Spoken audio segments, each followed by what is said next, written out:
On Saturday during a day of action that saw tens of thousands march from the Occupy Wall Street encampment to Times Square. Earlier in the day, about 24 people were arrested at a Citibank in Manhattan while they attempted to take their money out of the bank.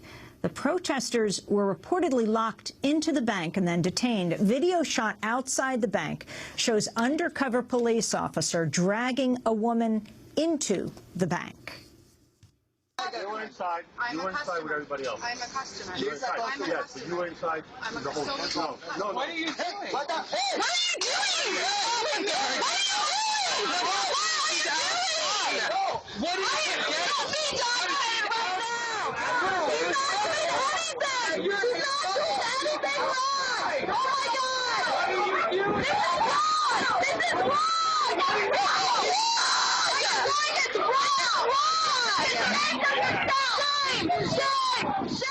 And police arrested dozens of Occupy Wall Street protesters in Times Square on Saturday night. Many of the people who attended the demonstration were new to this type of activity.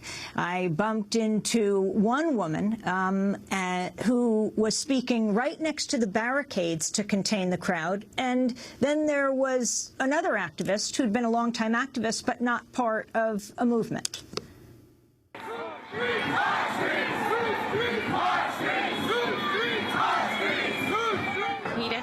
I'm from Brooklyn, and I'm here supporting the protesters.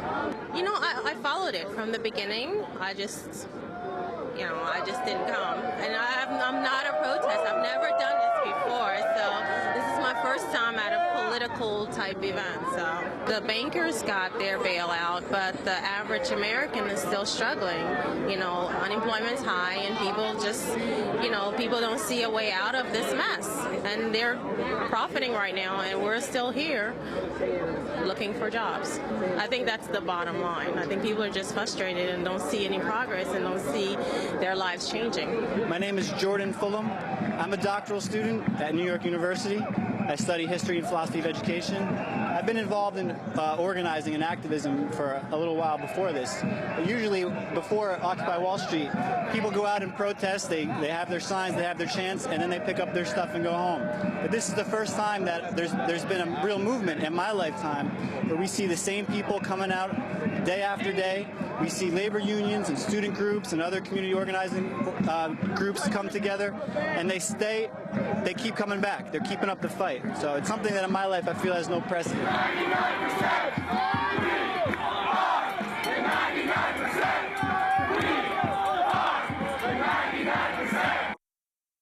Some of the voices from Occupy Wall Street protesters here in New York as they march to Times Square in a global day of demonstrations backing their month-long campaign against economic inequality. For more about the events in New York, we're joined by Ryan Devereaux, Democracy Now! Reporter who's been closely following Occupy Wall Street. Ryan, we were together at 46th Street and Times Square. It was a scene of tremendous tension through the evening that shifted. Talk about the police on horseback. Well, we were located at a sort of flashpoint in the confrontation between the protesters and the police at Times Square. There was a barricade line in front of us that prevented the demonstrators from entering into the main strip that most people would recognize as Times Square. This was hundreds and hundreds of people backed up at this point. The police were attempting... Just in that area, there were thousands of people in that area alone. Thousands were, you're correct, thousands were in the area of Times Square, but in that intersection where we were, hundreds and hundreds of people were backed up as far as you could see. The police were attempting to push that barricade line back into the crowd. Some officers physically picked up the metal barricades and used them as shields, pushing back into the crowd. Tensions reached a boiling point when the barricades were opened, and the police allowed officers on horseback to enter into the crowded space. Admittedly, some people chose to stand their ground as the NYPD repeatedly told them to back off, but those who wanted to move really couldn't. There was no space to get away, and these horses were pushed into the crowd. I witnessed one officer actually spurring his horse into the people. Demonstrators were terrified. They were screaming. One young woman next to me was saying over and over again, "You're going to kill somebody." At one point, one of the horses went down, and it was near pandemonium. People couldn't believe, and I couldn't The believe. horse went down on its knees, That's correct. almost as if it didn't want to charge the crowd. The horses actually did seem resistant to being pushed into this massive crowd of people. I mean, there was bright lights, loud noises, and nowhere for the people to go. I saw one young woman whose nose was literally up against the chest of a horse. I don't understand and didn't understand at that moment and continue to not understand what the NYPD was trying to do. And what was particularly frightening about this area at 46th and Broadway was there were two large steam pipes that could fall over at any point. It was funneling the steam about 10 feet up so that it wouldn't burn people from the ground extremely hot. People were being pushed back into those plastic steam protectors. Yes, that's absolutely correct. It was dangerous on a number of levels. Just the sheer amount of people, the horses, which are unpredictable, in that crowd where no one could get away, and then these teetering towers of steam. And then talk about the barricades. Correct. As I mentioned, the officers would at times pick up the barricades. 6 or so officers would pick up the barricades by their uprights and use them as sort of broad shields and push them into the crowd.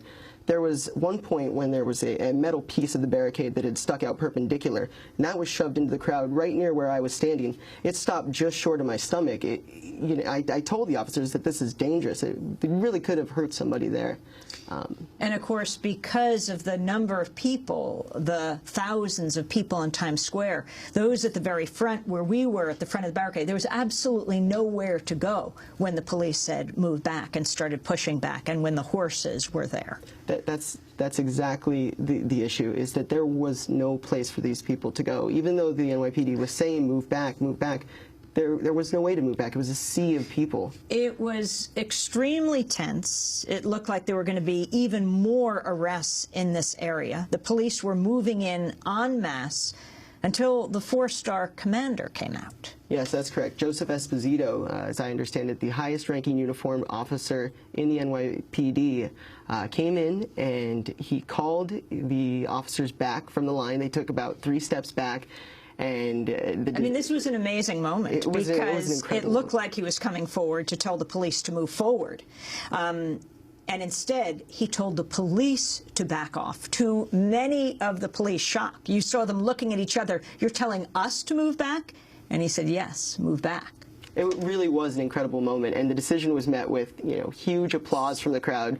They started chanting, "I love you," and it was a really refreshing... Well, they actually started chanting, "Police are the 99%. Yes, they did. And it was a refreshing glimpse at what these confrontations could look like. Esposito responded in a civil way to civil disobedience, and I think that's key. And within minutes, the entire confrontation was over. People weren't there to protest the police. The people we were speaking to, they were there to express a point about inequality. And once the police backed off, the whole thing dissipated so quickly. Yeah, it deflated incredibly rapidly after Esposito intervened in that way. And it really goes to show how these things could proceed in a different way if there isn't an expectation of violence or an expectation of confrontation. If the police actually work with and understand that these people aren't out there. I've seen a number of these demonstrations. These aren't violent protesters not seeking to damage public property or hurt the public. They just want to express their grievances. The day started by people marching from Occupy Wall Street. This was right after the day before where the park was going to be, quote, cleaned up. Many were fearful it would be cleaned out, and there was such a tremendous response, including from city officials, telling the mayor, Bloomberg, to back off and not allow this private company that runs the park, Brookfield Properties, to move in with so-called cleaners, that at 7 in the morning, the appointed time of the evacuation, the city announced they would not be doing this evacuation. The next day, the protests began in the morning. That's correct. The Occupy Wall Street movement here in New York City took part in the Global Day of Action with a number of symbolic demonstrations throughout Manhattan. They began with a march in the Financial District, which led to a march to Washington Square, which is just north of the area, where they were bolstered by several hundred students protesting things like student debt. This leg of the march, I should say, was remarkably peaceful. I saw lead organizers cooperating with senior NYPD officials to determine the route of the procession. It was at Washington Square Park that a number of demonstrators broke off and went to Citibank, as we mentioned in the lead in the headlines, where they attempted to close their accounts with Citibank, 24 were arrested. An arrested. amazing scene of a young woman who's outside the bank, and the plainclothes officers drag her into the bank to be arrested. It is incredible. It appears that the woman did try to actually exit the bank and was pulled back in order to be arrested. The way that the police would respond when the protesters would pass banks was very interesting. At one point, as we were passing a Chase Bank on 6th Avenue, I saw a woman attempting to leave, and leave the bank. She was inside withdrawing money. And as the procession passed, an officer stood in front of the door and slammed it shut on her. She couldn't get out. I met up with her later. I saw her later, and she was shocked. Well, as we talk about what's happening here, I want to bring in a member of the Occupy Denver protest, where police cleared Occupy protest in Veterans Park near the state capitol. Thousands of people gathered to reclaim the space on Saturday. Later that night, officers reportedly pepper sprayed, arrested several protesters who kept their kitchen tents erected in the park. For more, we go to Julia Gonzalez, Director of Organizing for the Colorado Immigrant Rights Coalition. Julia, we just have a minute. Can you talk about the Occupy Denver movement that's been going on for a few weeks now? Absolutely. We've been occupying Lincoln Park right next to the state capitol since September 17th. On Thursday night, Governor John Hickenlooper announced that he was going to clear the park. That morning between Thursday night and Friday morning, at about 3:15 in the morning, riot police moved in and cleared all the tents. And about 7:30 then on Friday morning, arrested 24 people in the kitchen that had been set up that was serving over 400 meals a day. And so the very next day, that Friday, hundreds of people came back donating more food in order to reestablish our kitchen, and we ended up taking the park that's right next to Lincoln Park, the Civic Center Park. And then Saturday, it was just beautiful to see how many people came out in order to help us reclaim that public space. And so while, the Denver Police Department, Colorado State Patrol had, armed guards all around Lincoln Park, Civic Center Park, we had open. 5,000 people marched downtown on Saturday over throughout the financial district of Denver, as well as the 16th Street Mall, which is a public open space mall right in the heart of downtown. And, incredibly peaceful, incredibly, I think, well organized. And yet what we saw is that that evening, again, riot police moved in, took down the kitchen a second time. Another 24 people were arrested. And this time they actually used pepper spray on protesters. We have reports that, even traditional news media folks were pepper sprayed, were in melee that ensued. So what are your plans now, Julia? We have just 10 seconds. Your plans now. What is Occupy Denver doing? We're going to continue to occupy, and we're going to continue to stand in solidarity with all the other occupies across the world.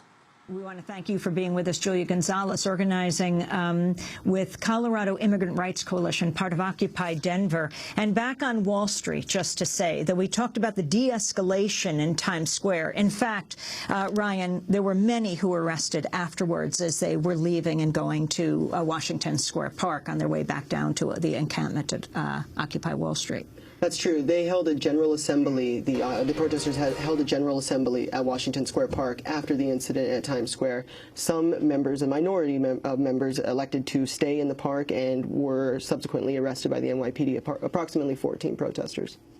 We're going to leave it there, but of course continue to cover the Occupy Wall Street movement in New York and around the United States and around the world. If you'd like a copy of today's show, you can go to our website at democracynow.org.